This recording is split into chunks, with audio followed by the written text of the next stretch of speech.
Now, in the wake of nationwide marches against sexual harassment and gendered violence, there are calls for more to be done to protect First Nations women who are sadly reporting rates of violence 35 times higher than non-Indigenous women. Labor Senator Malarndirri McCarthy joins us now from Canberra. Senator McCarthy, good morning to you. This is a pretty dire problem, isn't it? Good morning. Well, it always has been, Michael. It's not something that just occurred this week. The concerns of First Nations women we've been raising for decades, really. You only have to go even as far back as the Bringing Them Home report with the Stolen Generations, when you could see what occurred during that period.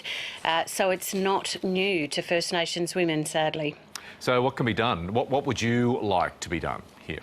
Well, what has been done over the many, many years is that you've had First Nations women's organisations across Australia, and you've had women's shelters across Australia working with First Nations women, and funding for those organisations has decreased quite rapidly, and even the women's legal services and the Aboriginal legal services have had their funding cut so considerably. And I think we have to point out consistently to not only the federal government but to governments across the country that if you're going to do that, you are going to see the less help for those women who need it, in particular in those areas of domestic and family violence. Funding's one thing, but does it come down to community leaders also, I guess, stepping up and spreading the message that this sort of thing simply is not on? Well, that message is always important, and certainly one that's required right across the country, Michael. But, if I can use, for example, in Central Australia with the Tangentyere Women's Safety Group, they're already out there as leaders of the 16 town camps around Alice Springs. And yet, on Friday we buried one of the most amazing women who fought against that and who actually came here to Canberra to call on people to do something. And unfortunately, she met the same fate as so many women in terms of family violence.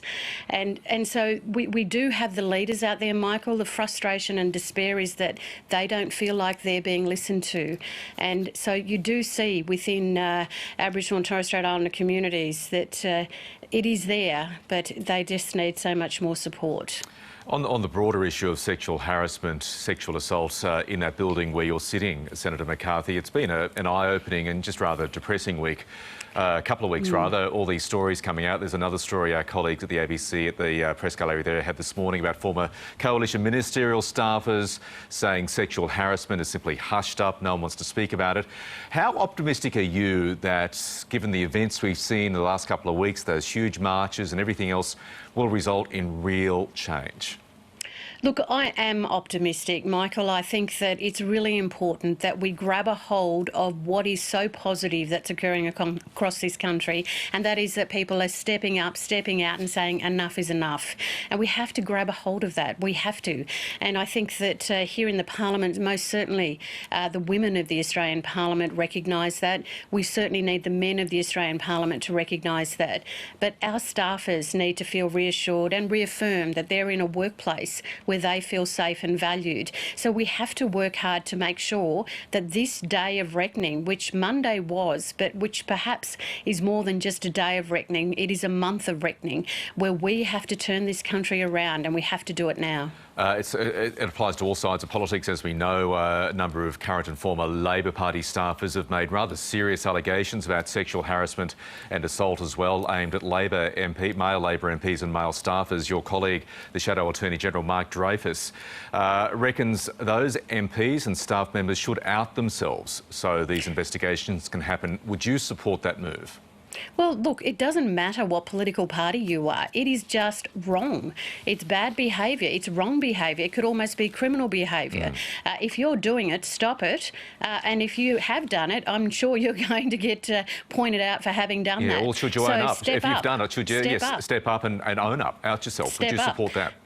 Look, step up wherever you are, whether you're here in the Parliament or outside in the broader Australian community. This is the time to stop that behaviour, acknowledge it, step out, admit it, and know that our country's making a move to be much better than what it has been. Malarndirri McCarthy, thank you for your time this morning. Thank you. And if you or someone you know has been impacted by domestic violence, please contact 1-800-RESPECT or call 1-800-737-7.